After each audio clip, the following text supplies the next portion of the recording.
Hello friends, तो आज की इस वीडियो हम आपको बताने वाले हैं कि आप अपना एसएससी जीडी का फॉर्म जो कि अब फिलअप होना स्टार्ट हो चुका है उसको किस तरीके से फिल कर सकते हैं। तो उसके लिए आपको अपने फ़ोन में कोई भी ब्राउज़र ओपन करना होगा और आपको यहाँ पे टाइप करना होगा ssc.gov.in। तो जैसे ही आप उसको टाइप करेंगे आपके सामने बिल्कुल इस तरह का इंटरफेस आ जाएगा और आप एसएससी वाली इस वेबसाइट पर लॉगिन हो जाएंगे। अब आपको यहाँ पे 3 लाइन का एक ऑप्शन राइट कॉर्नर में मिल जाएगा। अब आपको इस पर क्लिक करना होगा और इस पर क्लिक करने के बाद आपके सामने फिर से इस तरह से लॉगिन और रजिस्टर का एक ऑप्शन आ जाएगा और आपको लॉगिन और रजिस्टर वाले इस ऑप्शन पर क्लिक करना होगा। तो जैसे ही आप लॉगिन और रजिस्टर वाले इस ऑप्शन पर क्लिक करेंगे तो आपके सामने इंटरफेस खुल करके आ जाएगा। अब आपको यहाँ पे अपना रजिस्ट्रेशन नंबर और पासवर्ड इंटर करने का ऑप्शन आएगा। तो आपको बता दें कि एसएससी का फॉर्म फिलअप करने के लिए आपको सबसे पहले एसएससी ओटीआर रजिस्ट्रेशन करना होता है। और अगर आपने रजिस्ट्रेशन नहीं किया तो डिस्क्रिप्शन में लिंक है या फिर हमारे आई बटन पर जा करके आप पहले रजिस्ट्रेशन वाली इस वीडियो को देख करके रजिस्ट्रेशन कर लें और उसके बाद फिर आप अपना रजिस्ट्रेशन नंबर और पासवर्ड यहाँ पर फिल कर लें। तो रजिस्ट्रेशन नंबर और पासवर्ड को यहाँ पर फिल करने के बाद आपको यहाँ पे नीचे दिया हुआ एक कैप्चा कोड को भी यहाँ पे फिल करना होगा और फिर आपको लॉगिन वाले ऑप्शन पर क्लिक करना होगा। तो अब यहाँ से हम रजिस्ट्रेशन नंबर और पासवर्ड को एंटर कर लेते हैं और उसके बाद हम इस कैप्चा कोड को फिल करेंगे और फिर लॉगिन पर क्लिक करेंगे। तो यहाँ से अब हम लॉगिन पर क्लिक कर देंगे और जैसे ही आप यहाँ पे लॉगिन पर क्लिक करेंगे तो आप एक नए पेज पर पहुँच जाएंगे। तो अब हम यहाँ पर लॉगिन वाले इस ऑप्शन पर क्लिक करते हैं। उस पर क्लिक करने के बाद यहाँ पे आपको आपकी सारी रजिस्ट्रेशन डिटेल्स जो है वो शो हो जाएंगी। अब आपको यहाँ पे रजिस्ट्रेशन डिटेल्स को चेक करने के बाद स्क्रॉल करते हुए नीचे की ओर जाना होगा। तो यहाँ से अब हम इसको स्क्रॉल करते हुए नीचे की ओर आ जाएंगे और जब आप नीचे की ओर यहाँ पे इसको स्क्रॉल करेंगे तो फिर आपको यहाँ पे लाइव एग्जामिनेशंस का एक ऑप्शन शो हो जाएगा। अब आपको इस लाइव एग्जामिनेशंस में जो भी फॉर्म फिलअप हो रहेंगे वो आपको यहाँ पे शो हो जाएंगे। तो यहाँ पे आप देख सकते हैं कि आपको एसएससी जीडी का जो फॉर्म है वो आपको यहाँ पे शो हो रहा होगा, जिसकी एप्लीकेशन स्टार्टिंग डेट जो है 5/9/2024 आपको शो हो रही होगी और एप्लीकेशन जो है आप 14 अक्टूबर तक फिल कर सकते हैं और 15 अक्टूबर तक आप पेमेंट कर सकते हैं। और अगर आप कुछ करेक्शन करना चाहते हैं तो 5 नवंबर को आप करेक्शन भी कर सकते हैं। तो यहाँ से अब हम अप्लाई पर क्लिक करेंगे और अप्लाई पर क्लिक करने के बाद आपके सामने एक नया इंटरफेस आ जाएगा। अब जैसे ही आप यहाँ अप्लाई पर क्लिक करेंगे तो आपको फॉर्म फिलअप करना स्टार्ट करना होगा और आप इसको स्क्रॉल करके नीचे आएंगे तो यहाँ फिल फॉर्म का एक ऑप्शन मिलेगा। आपको इस फिल फॉर्म वाले ऑप्शन पर क्लिक करना होगा। तो जैसे ही आप इस फिल फॉर्म वाले ऑप्शन पर क्लिक करेंगे तो आपके सामने एक नया इंटरफेस खुल के आ जाएगा, जो कि बिल्कुल इस तरीके से आपको शो हो जाएगा। अब यहाँ पे आपकी पर्सनल डिटेल्स आपको पहले से फिल मिलेंगी क्योंकि आपने ओटीआर रजिस्ट्रेशन में डिटेल्स को फिल किया हुआ था। आप इसको स्क्रॉल करके नीचे आएंगे और अपनी इन्फॉर्मेशन को चेक भी कर लेंगे।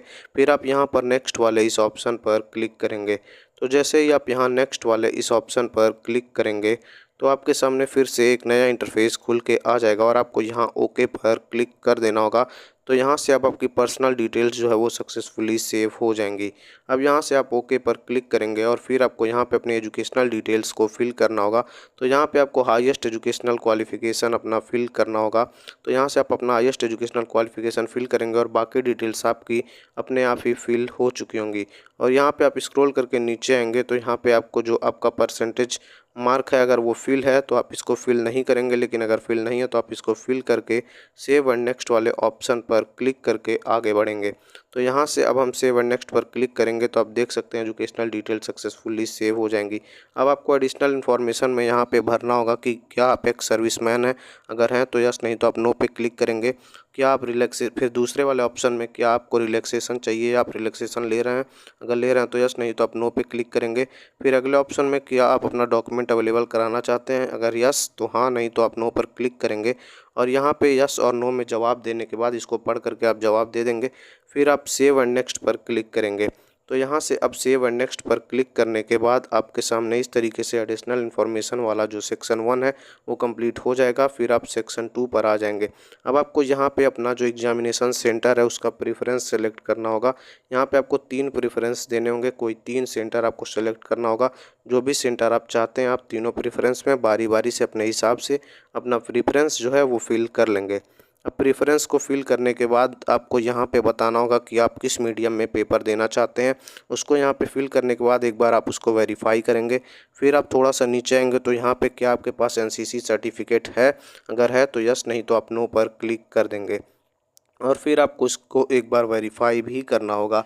फिर आपको यहाँ पे बताना होगा कि क्या आप जो है किसी भी स्पोर्ट में डिस्ट्रिक्ट लेवल पर या फिर स्टेट लेवल पर पार्टिसिपेट किए हैं, अगर यस तो हाँ, नहीं नहीं तो आप नो पर क्लिक करेंगे। फिर आपको यहाँ पे अपना स्टेट या फिर यूनियन टेरिटरी बताना होगा कि आप किस स्टेट से बिलोंग करते हैं। फिर आपको उसको एक बार वेरीफाई भी करना होगा। तो यहाँ से फिर उसके बाद आपको अपना जो ज़िला है, आप जिस भी ज़िले से बिलोंग करते हैं आप उसको फिल करेंगे, उसको यहाँ से सेलेक्ट करेंगे और सेलेक्ट करने के बाद आप एक बार फिर से अपने ज़िले को वेरीफाई करेंगे। तो यहाँ से आप अपना ज़िला पहले सेलेक्ट कर लेंगे और फिर अपने ज़िले को आप यहाँ से एक बार फिर से वेरीफाई कर देंगे। तो यहाँ से अब आप अपने ज़िले को वेरीफाई कर लेंगे और उसके बाद आप नीचे आएंगे तो यहाँ पे आपको बताना होगा कि क्या आप माइग्रेटेड हैं, यानी कि आप किसी और स्टेट से आकर के किसी दूसरे स्टेट में बसे हुए हैं। अगर यस तो हाँ, तो आप यस पे क्लिक करेंगे, नहीं तो आप नो पर क्लिक कर देंगे। इसको आप अपने हिसाब से पढ़ करके फिल कर लेंगे। फिर आप थोड़ा सा और नीचे स्क्रॉल करके आएंगे तो यहाँ पे अब आपको अपना जो पोस्ट सिलेक्शन है कि आप किस पोस्ट को पहली प्रायोरिटी देना चाहते हैं, किसको सेकंड, उस हिसाब से आपको यहाँ पे ABCDEFGH तक फिल करना होगा। तो यहाँ से अब हम आपको दिखा देते हैं। यहाँ जब आप पोस्ट डिटेल्स पर क्लिक करेंगे तो आपको यहाँ पे शो हो जाएगा पोस्ट का कोड। तो अभी जिस जिस भी पोस्ट को आप प्रेफरेंस पहले देना चाहते हैं आप उसका कोड यहाँ पे नोट कर लेंगे। और यहाँ पे कोड को नोट करने के बाद अगर आप CRPF को पहला प्रायोरिटी देना चाहते हैं तो आप C को पहले फिल करेंगे। अगर आप BSF को देना चाहते हैं तो आप पहले A फिल करेंगे। और अगर आप असम राइफल्स को देना चाहते हैं तो आप पहले F को फिल करेंगे। अगर आप SSB को देना चाहते हैं तो आप D को फिल करेंगे। इसी तरीके से आप अपना कोड नोट कर लेंगे और अपने हिसाब से आप जिसको भी प्रेफरेंस देना चाहते हैं आप उसको यहाँ पे फिल कर लेंगे। जैसा कि मैं एक लाइन से सभी को प्रेफरेंस देना चाहता हूँ तो मैं एक लाइन से यहाँ पे सभी को फिल कर रहा हूँ। अगर आप अपने हिसाब से किसी और पोस्ट को पहला प्रेफरेंस देना चाहते हैं तो आप अपने हिसाब से उसको फिल करेंगे। आप मेरा देख करके बिल्कुल भी यहाँ पे फिलअप नहीं करेंगे। आप जिसको भी पोस्ट को प्रेफरेंस देना है आप पहले उसी को फिल करेंगे।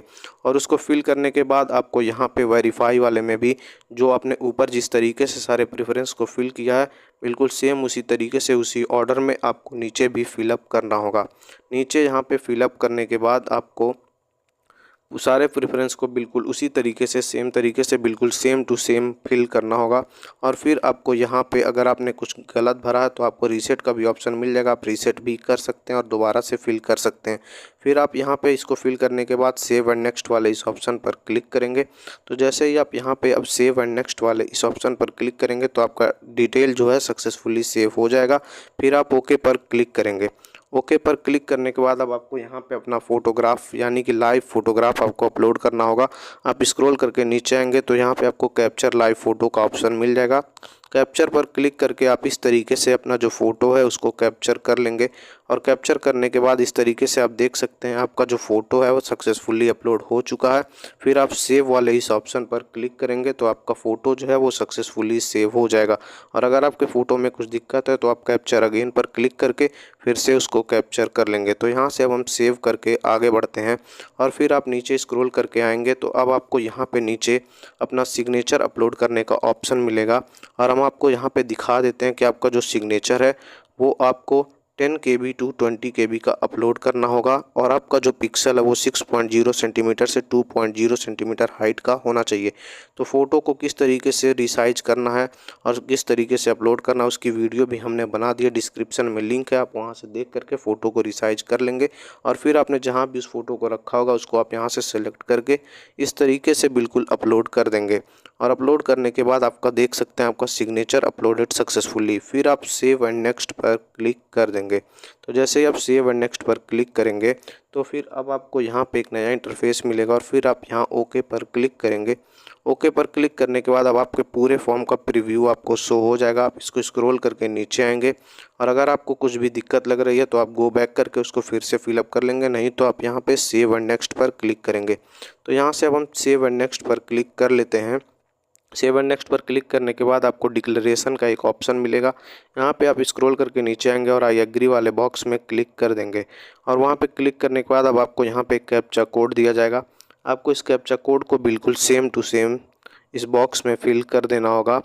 और फिल करने के बाद अब आपको सबमिट वाले ऑप्शन पर क्लिक कर देना होगा। तो जैसे ही आप यहाँ सबमिट वाले ऑप्शन पर क्लिक करेंगे तो अब आप देख सकते हैं आपका form received successfully, content verify pending. तो इस तरीके से अब आपका जो फॉर्म है वो सक्सेसफुली फिलअप हो चुका है। जैसा कि आप जानते ही होंगे कि फ़ीमेल कैटेगरी और SC/ST कैटेगरी के लिए कोई भी फ़ीस नहीं लगती है, लेकिन अगर आप OBC कैटेगरी या जनरल कैटेगरी से बिलोंग करते हैं तो आपको फ़ी पेमेंट का भी ऑप्शन आएगा, और आप फ़ी पेमेंट कर देंगे तो आपका जो फॉर्म है वो सक्सेसफुली फिल हो जाएगा।